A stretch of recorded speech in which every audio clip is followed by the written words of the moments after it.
નમસ્કાર, ન્યૂઝ 18 ગુજરાતીમાં આપનું સ્વાગત છે। હું છું આપની સાથે સંધ્યા। થોડી વારમાં જ પીએમ મોદી લોકસભામાં સંબોધન કરશે, પશ્ચિમ એશિયાની સ્થિતિ અંગે બોલશે। પીએમ મોદી આ અંગે વાતચીત કરવાના છે, એટલે કે તેમનું સંબોધન છે પશ્ચિમ એશિયાની સ્થિતિ અંગે। અને ગઈકાલે પીએમ મોદીએ કરી હતી હાઈ લેવલની બેઠક। આજે પણ આ જે સંબોધન છે એની પહેલા પણ એક મહત્વની બેઠક યોજાઈ છે। तो पश्चिम एशियानी स्थिति अंगे बोलशे पीएम मोदी। गईकाले पण पीएमए करी हती हाई लेवलनी बैठक। मानवामां आवी रह्युं छे के हाल जे वैश्विक परिस्थिति छे तेने लईने भारतना लोकोए पण कोई चिंता करवानी जरूर नथी अने ते अंगे आ संबोधनमां ए वातोनो उल्लेख होई शके छे तेवुं मानवामां आवी रह्युं छे। जो के गईकाले पण हाई लेवलनी मीटिंग करी हती, बैठक करी हती, जेमां अलग अलग मुद्दाओं पर चर्चा करवामां आवी हती।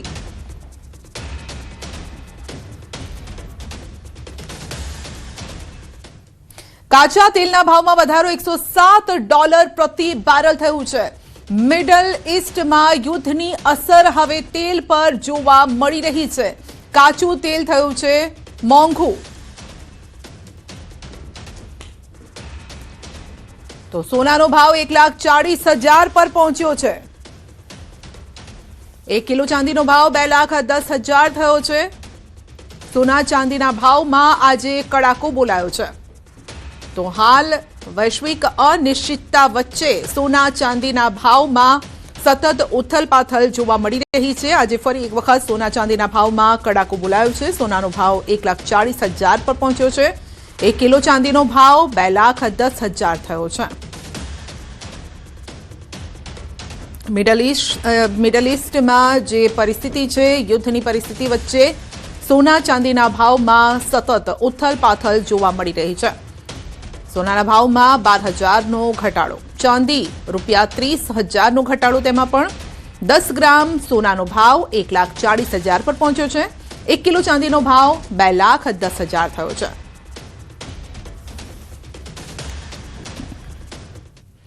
काचा तेलना भावमां वधारो थयो छे। $107 प्रति बेरल थयुं छे। मिडल ईस्टमां युद्धनी असर हवे तेल पर वर्तावा लागी छे। तो काचा तेलना भावमां भड़को थयो छे, वधारो थयो छे। भाव वधारो $107 प्रति बेरल थयुं छे। तो मिडल ईस्टमां युद्धनी जे परिस्थिति छे तेनी असर हवे तेल पर वर्तावा लागी छे। काचुं तेल मोंघुं थवुं, जेनी सीधी असर आपणे जोई रह्या छे के अन्य पेट्रो पेदाशो छे तेना भाव पण वधी शके छे। तो आप जोई शको छो शेर बजार आजे धड़ाम थयुं छे। खुलतानी साथे ज જ્યારે શેર માર્કેટ ઓપન થયું ત્યારે જ 1500 પોઈન્ટનો કડાકો બોલાયો હતો શરૂઆતમાં જ। ત્યારબાદ ક્રૂડમાં ઉછાળો આવ્યો છે, પરંતુ સોના ચાંદીના ભાવ નીચે બેઠા છે। તો ભર બપોરે ભારતીય સેન્સેક્સની જો વાત કરીએ તો 1700 થી વધુ પોઈન્ટ ડાઉન થયું છે। ભર બપોરે ભારતીય શેર બજાર લાલ ઘૂમ થઈ ગયું છે।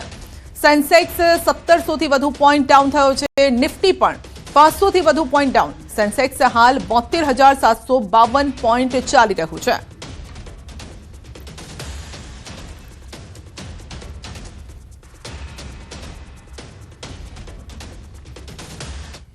अमदावादमां खोरवायो पेट्रोल डीजलनो पुरवठो। अनेक पेट्रोल पंप पर पेट्रोल डीजलनुं वेचाण बंध। रजाना दिवसोना कारणे सप्लाय नहीं आवता हालाकी। पकवान नजीक आवेला पेट्रोल पंप पर वेचाण बंध। अनेक जग्याए पेट्रोल नहीं मळता वाहन चालको अटवाई गया छे। तो पहला राजकोट अने बाद हवे अमदावादमां पण आवी परिस्थिति जोवा मळी छे। शुक्रवारथी अमने लोकोने लोड लास्ट मळ्यो तो अने शनिवारे એટલે આ રજાઓ હતી 2 દિવસ સાથે એટલે અમને લોડ મળ્યો નથી। પણ આજે જેમ રેગ્યુલર હતું એ રીતે અમારું ટેન્કર ભરાવા ગયું છે, એ ભરાઈને આજે આવી જશે। ક્યાં સુધી બંધ રહેશે? બંધ તો હવે બપોર સુધી લગભગ એવું આશા રાખે છે કે ત્યાંથી લોડ આવે એની ઉપર એ રહેશે, આધાર છે। બીજી તરફ પેટ્રોલ પંપના સંચાલકે કહ્યું છે કે રજાઓના કારણે પેટ્રોલ ડીઝલનો જથ્થો નથી પહોંચી શક્યો। ટૂંક સમયમાં જ પૂરતો જથ્થો મળી જશે તેમ જણાવ્યું છે। શહેરમાં કેટલાક પેટ્રોલ પંપ પર પેટ્રોલ અને ડીઝલની અછત વર્તાય છે અને તેના કારણે જે વાહન ચાલકો જે છે તેઓને મુશ્કેલીનો સામનો કરવો પડી રહ્યો છે। આપણી સાથે કિશોરભાઈ છે કે જેઓ બરોડા જઈ રહ્યા છે। અમદાવાદના પકવાન નજીક જે છે તે આ ત્યાંનો આ પેટ્રોલ પંપ છે ને ત્યાં જે છે અત્યારે પેટ્રોલ ડીઝલ નથી તેવું કહેવામાં આવી રહ્યું છે. કિશોરભાઈ, શું ક્યાં જવાનું છે તમારે અને શું તકલીફ થઈ રહી છે? વડોદરા જ ને રહું છું, પણ વડોદરા જ આવ્યો તો ખરી. ત્યાં તો બરાબર છે બરોડામાં. અહીંયા પેટ્રોલની બધા ના પાડે કે નથી. મેં એક બે જગ્યાએ પૂછ્યું પણ પેટ્રોલ ક્યાંય છે નહીં, તો પહોંચવું કે મેં પણ મારા માટે પ્રશ્ન છે. અચ્છા, શું તમે બીજે કઈ કઈ જગ્યાએ તપાસ કરી અને અહીંયા આવ્યા છો? અહીંયા નજીકના પેટ્રોલ પંપ આજુબાજુમાં જજીશ બંગલા બાજુ બધે કર્યું તો ક્યાંય નથી પેટ્રોલ. એટલે પેટ્રોલ વિના તો કેમ પહોંચવું? અને શું કહેવામાં આવી રહ્યું છે અહીંયા? બસ નથી પેટ્રોલ. મેં તો ક્યારે આવશે ગાડી તા કે કંઈ ખબર નથી શું થાય છે એવું છે. બિલકુલ. તો આ છે કિશોરભાઈ, અને જે પ્રકારે અન્ય જે પેટ્રોલનો જે આ પંપ છે ને ત્યાંના દ્રશ્યો પણ હું આપને બતાવવાનો પ્રયાસ કરીશ કે હાલ આપ જે જોઈ શકો છો કે આ પેટ્રોલ પંપ પર જે છે પેટ્રોલ અને ડીઝલની અછત જે છે તે જોવા મળી રહી છે. અને જે પ્રકારની સ્થિતિ જે છે સીધા જ આપણે લઈ જઈશું લોકસભામાં પીએમ મોદીને આપણે સીધા જ સાંભળીશું.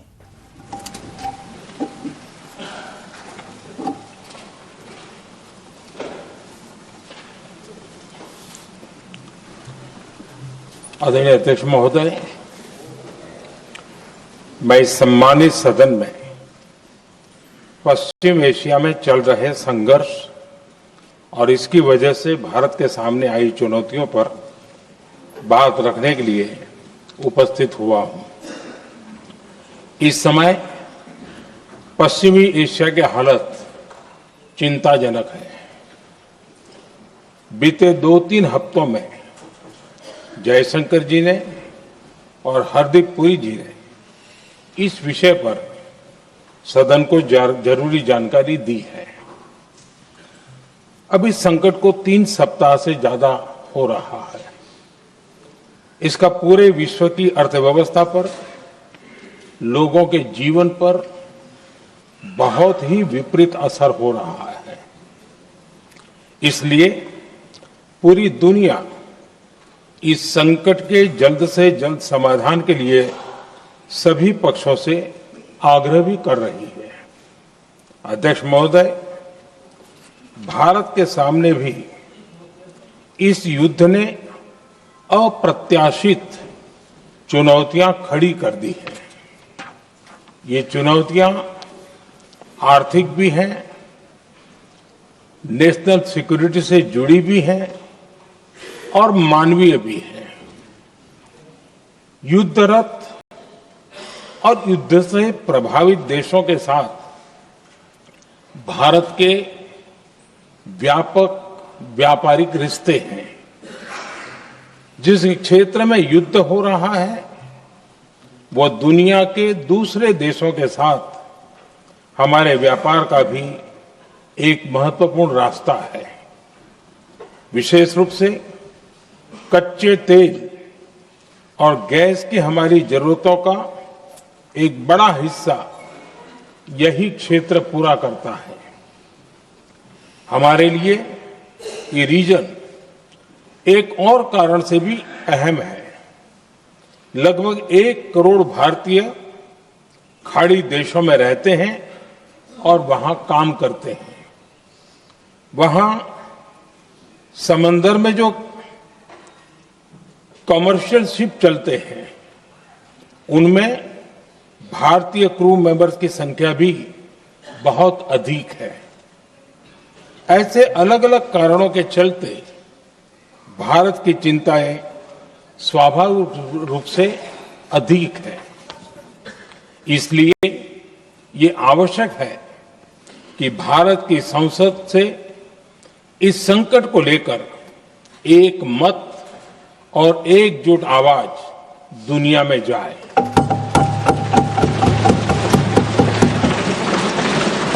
अध्यक्ष जी, जब से ये युद्ध शुरू हुआ है तब से ही प्रभावित देशों में हर भारतीय को जरूरी मदद दी जा रही है. मैंने खुद पश्चिम एशिया के ज्यादातर देशों के राष्ट्राध्यक्षों के साथ 2 राउंड फोन पर बात की है.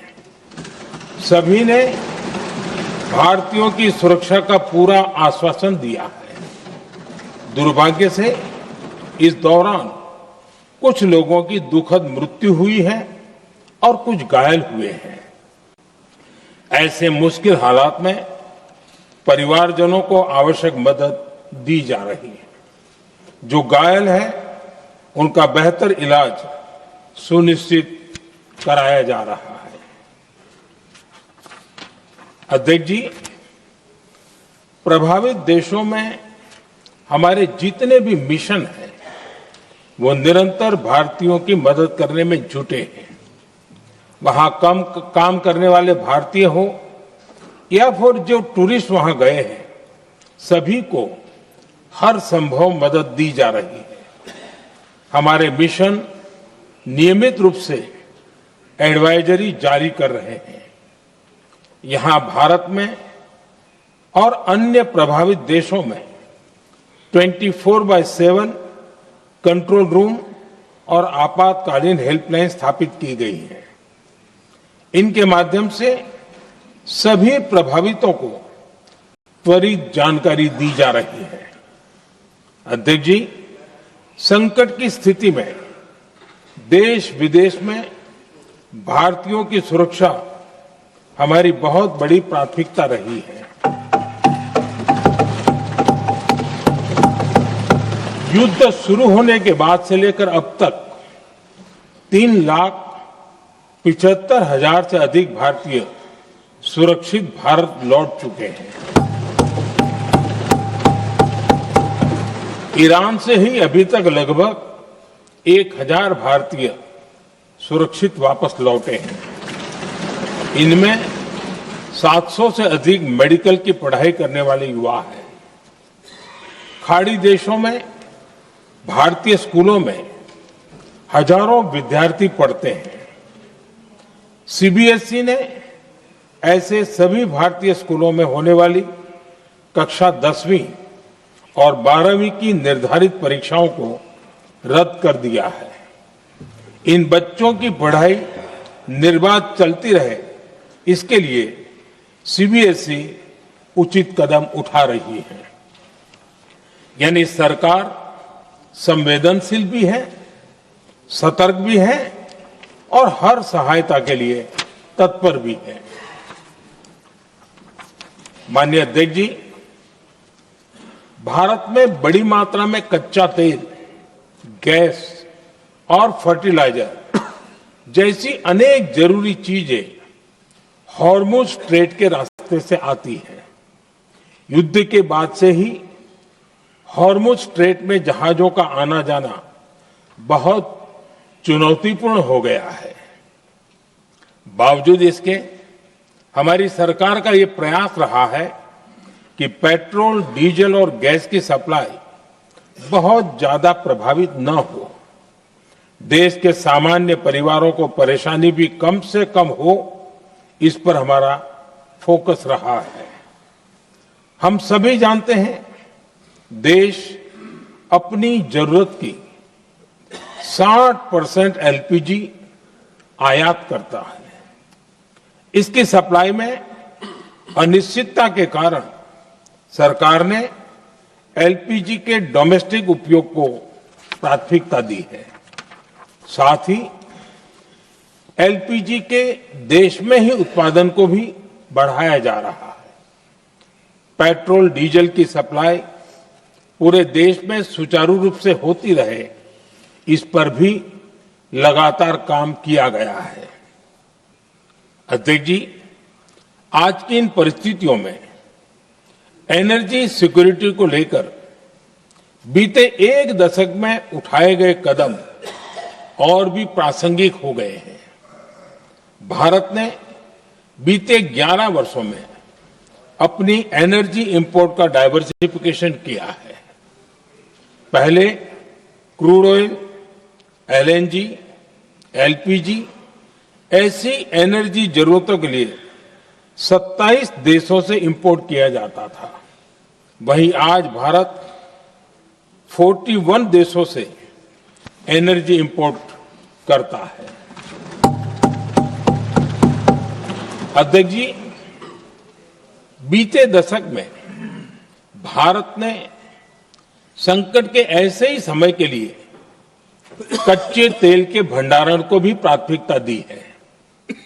आज भारत के पास 53 लाख मीट्रिक टन से अधिक का स्ट्रेटेजिक पेट्रोलियम रिजर्व है और 65 लाख मीट्रिक टन से अधिक के रिजर्व की व्यवस्था पर देश काम कर रहा है। हमारी तेल कंपनियों के पास जो रिजर्व रहता है वो अलग है।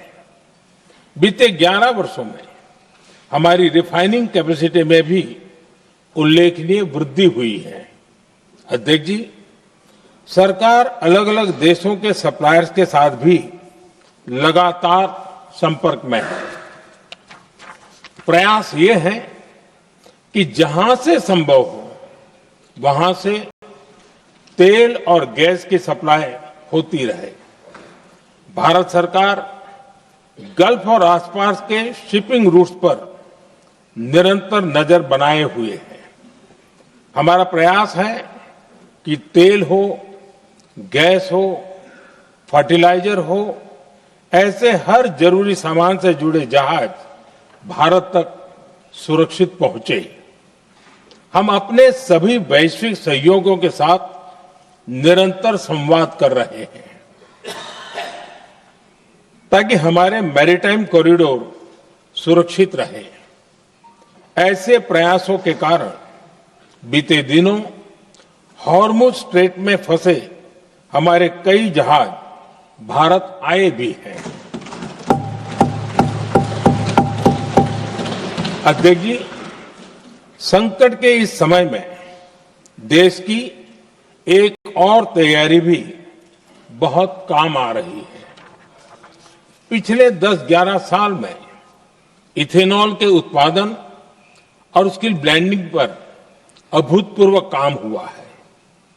एक दशक पहले तक देश में सिर्फ 1-1.5% इथेनॉल ब्लेंडिंग कैपेसिटी थी। आज हम पेट्रोल में 20% इथेनॉल ब्लेंडिंग के करीब पहुंच रहे हैं।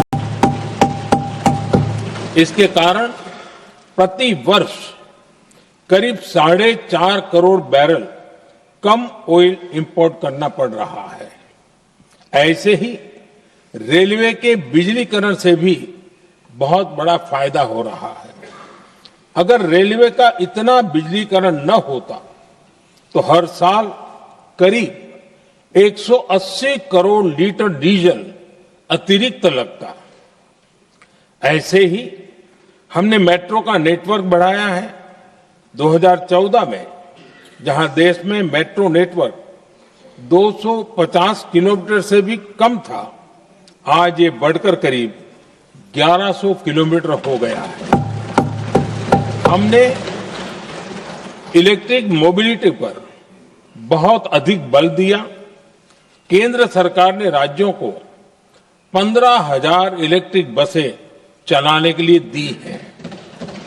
आज जिस स्केल पर वैकल्पिक ईंधन पर काम हो रहा है, उससे भारत का भविष्य और सुरक्षित होगा।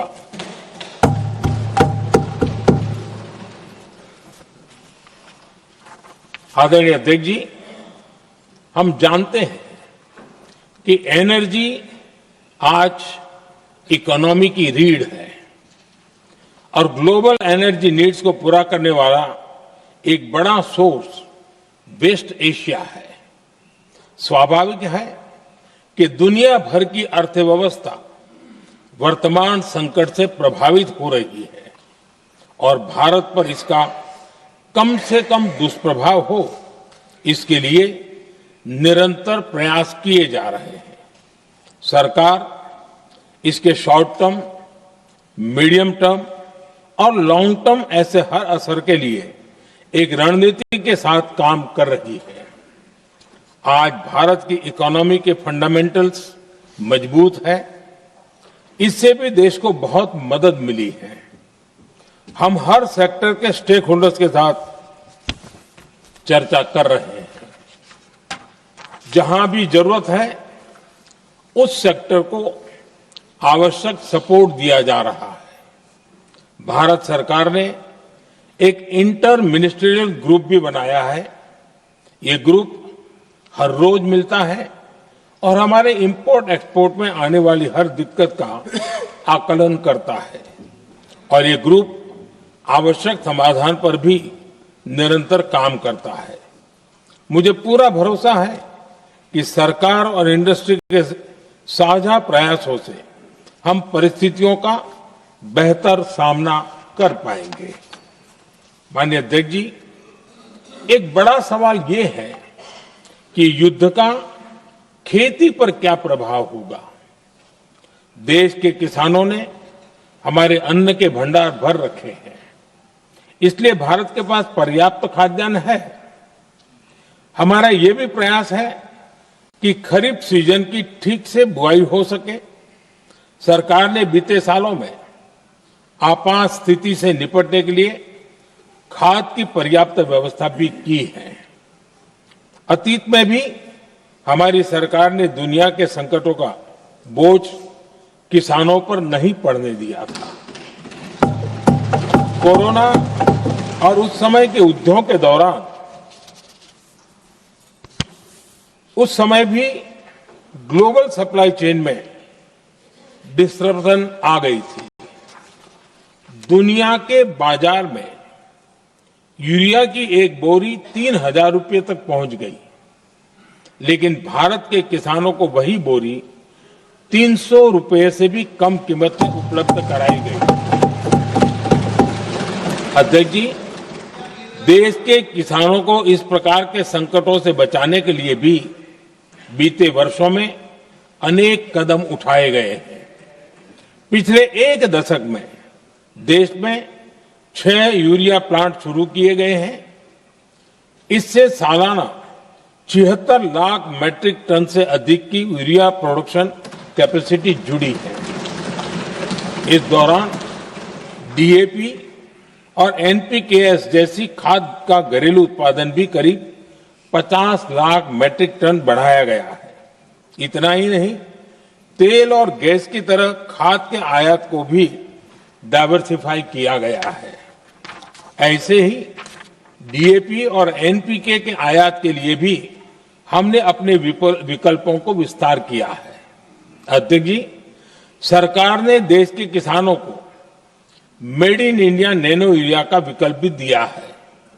सरकार किसानों को प्राकृतिक खेती के लिए भी प्रोत्साहित कर रही है। पीएम कुसुम योजना के तहत किसानों को 22 लाख से ज्यादा सोलर पंप दिए गए हैं। इससे भी डीजल पर उनकी निर्भरता कम हुई है। मैं सदन के माध्यम से देश के किसानों को विश्वास दिलाता हूं कि सरकार किसानों की हर संभव मदद करती रहेगी। आदरणीय अध्यक्ष जी, युद्ध का एक बहुत बड़ा चैलेंज ये भी है कि भारत में गर्मी का मौसम शुरू हो रहा है। आने वाले समय में बढ़ती गर्मी के साथ बिजली की डिमांड बढ़ती जाएगी। फिलहाल देश के सभी पावर प्लांट्स के पर्याप्त कोल स्टॉक उपलब्ध है। भारत ने लगातार दूसरे साल 100 करोड़ टन कोयला उत्पादन करने का रिकॉर्ड बनाया है। पावर जनरेशन से लेकर पावर सप्लाई तक के हमारे सभी सिस्टम की निरंतर मॉनिटरिंग भी की जा रही है और सरकार की तैयारियां उसको रिन्यूएबल एनर्जी से भी मदद मिली है। बीते दशक में रिन्यूएबल एनर्जी की तरफ देश ने बड़े कदम उठाए हैं। आज हमारी total install power generation capacity का आधा हिस्सा रिन्यूएबल सोर्स से आता है। हमारी कुल रिन्यूएबल क्षमता आज 250 गीगावाट के ऐतिहासिक आंकड़े को पार कर गई। बीते 11 वर्षों में देश ने अपनी सोलर पावर कैपेसिटी करीब 3 गीगावाट से बढ़ाकर 140 गीगावाट तक पहुंचाई है। बीते वर्षों में देश में करीब 40 लाख रूफटॉप सोलर लगे हैं। इसमें पीएम सूर्यघर मुफ्त बिजली योजना से भी लोगों को काफी मदद मिली है। गोवर्धन योजना के तहत देश में आज 200 कॉम्प्रेस बायोगैस प्लांट भी काम करना शुरू कर चुके हैं। ये सारे प्रयास आज देश के बहुत काम आ रहे हैं। सरकार ने भविष्य की तैयारी और बढ़ाते हुए शांति एक्ट माध्यम से देश में न्यूक्लियर एनर्जी के उत्पादन को भी प्रोत्साहित किया है। कुछ ही दिन पहले small hydro power development scheme को भी हरी झंडी दी गई है, जिससे अगले 5 वर्षों में 1500 मेगावाट नई हाइड्रो पावर कैपेसिटी जोड़ी जाएगी। आदरणीय अध्यक्ष जी, जहां तक डिप्लोमेसी की बात है, भारत की भूमिका स्पष्ट है। शुरुआत से ही हमने इस संघर्ष को लेकर अपनी गहरी चिंता व्यक्त की है। मैंने स्वयं भी पश्चिम एशिया की सभी संबंधित नेताओं से बातचीत की है। मैंने सभी से तनाव को कम करने और इस संघर्ष को खत्म करने का आग्रह किया है। भारत ने नागरिकों, एनर्जी और ट्रांसपोर्ट से जुड़े इंफ्रास्ट्रक्चर पर हमलों का विरोध किया है। कमर्शियल जहाजों पर हमला और हॉर्मुज स्ट्रेट जैसे अंतर्राष्ट्रीय जलमार्ग में रुकावट अस्वीकार्य है। भारत डिप्लोमेसी के जरिए युद्ध के इस माहौल में भी भारतीय जहाजों के सुरक्षित आवागमन के लिए निरंतर प्रयास कर रहा है। अध्यक्ष महोदय, भारत हमेशा से ही मानवता के हित में और शांति के पक्ष में अपनी आवाज उठाता रहा है। मैं फिर कहूंगा कि बातचीत और कूटनीति ही इस समस्या का समाधान है। हमारे हर प्रयास तनाव को कम करने, इस संघर्ष को समाप्त करने के लिए है। इस युद्ध में किसी के भी जीवन पर संकट मानवता के हित में नहीं है। इसलिए भारत का प्रयास सभी पक्षों को जल्द से जल्द शांतिपूर्ण समाधान के लिए प्रोत्साहित करने का है। अध्यक्ष जी, जब ऐसे संकट आते हैं तो कुछ तत्व इसका गलत फायदा उठाने की कोशिश भी करते हैं। इसलिए कानून व्यवस्था सुनिश्चित करने वाली सभी एजेंसियों को अलर्ट पर रखा गया है। कोस्टल सिक्योरिटी हो, बॉर्डर सिक्योरिटी हो, साइबर सिक्योरिटी हो, स्ट्रेटेजिक इंस्टॉलेशंस हो, सबकी सुरक्षा को और मजबूत किया जा रहा है। अध्यक्ष जी, इस युद्ध के कारण दुनिया में जो कठिन हालात बने हैं, उनका प्रभाव लंबे समय तक बने रहने की आशंका है। इसलिए हमें तैयार रहना होगा, हमें एकजुट रहना होगा।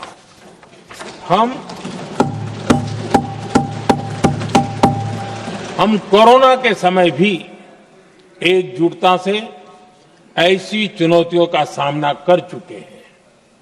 अब हमें फिर से उसी तरह तैयार रहने की आवश्यकता है। धीरज के साथ, संयम के साथ, शांत मन से हमें हर चुनौती का मुकाबला करना है। और यही हमारी पहचान है, यही हमारी ताकत है। और हां, हमें बहुत सावधान और सतर्क भी रहना है। हालात का फायदा उठाने वाले झूठ फैलाने का प्रयास करेंगे, ऐसे लोगों की कोशिशों को सफल नहीं होने देना है। मैं देश की सभी राज्य सरकारों से भी इस सदन के माध्यम से आग्रह करूंगा, ऐसे समय में कालाबाजारी करने वाले, जमाखोरी करने वाले एक्टिव हो जाते हैं। इसके लिए कड़ी मॉनिटरिंग जरूरी है। जहां से भी ऐसी शिकायतें आती हैं, वहां त्वरित कार्रवाई होनी चाहिए। देश की हर सरकार और देश का हर नागरिक जब मिलकर चलेंगे तो हम हर चुनौती को चुनौती दे सकते हैं। इसी आग्रह के साथ मैं अपना वक्तव्य समाप्त करता हूं। बहुत बहुत धन्यवाद। माननीय सदस्यगण, जिन्हें आज अपना नियम 377 के अधीन मामले उठाने की तो महत्वपूर्ण पीएम मोदीનું આ સંબોધન તમામ પક્ષોની શાંતિપૂર્ણ સમાધાન માટે ચર્ચા કરવામાં આવશે, સાથે તમામ એજન્સીઓ એલર્ટ પર હોવાની વાત, કેટલીક મહત્વની વાતો કરી છે કે તમામ પક્ષને શાંતિપૂર્ણ સમાધાન માટે પ્રોત્સાહન આપવામાં આવશે, આગામી દિવસો આ માટે ચર્ચા કરવામાં આવશે। કેટલીક મોટી વાતો કે જેમાં તણાવપૂર્ણ થવો જોઈએ, ભારતની ભૂમિકા સ્પષ્ટ છે, હોર્મુઝની અડચણ અસ્વીકાર્ય હોવાની વાત વડાપ્રધાન નરેન્દ્ર મોદીએ કરી છે અને એ સિવાય વાતચીતથી જો સમાધાન આવે છે તો એ એક યોગ્ય નિકાલ હોવાની વાત પણ વડાપ્રધાન નરેન્દ્ર મોદીએ કરી છે।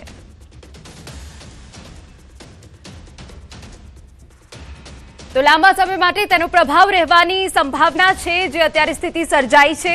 ચેતવણીઓના સામના માટે તૈયાર રહેવું પડશે, આપણે સાવધાન અને સતર્ક રહેવાનું છે તેવું વડાપ્રધાન નરેન્દ્ર મોદીએ જણાવ્યું છે। તમામ પક્ષને શાંતિપૂર્ણ સમાધાન માટે પ્રોત્સાહન કરવામાં આવશે તેવી વાત અહીંયા છે। તમામ એજન્સીઓને એલર્ટ પર રખાઈ છે, કોસ્ટલ બોર્ડર સાયબર સિક્યુરિટી મજબૂત કરાઈ હોવાની પણ અહીંયા વિગતો છે।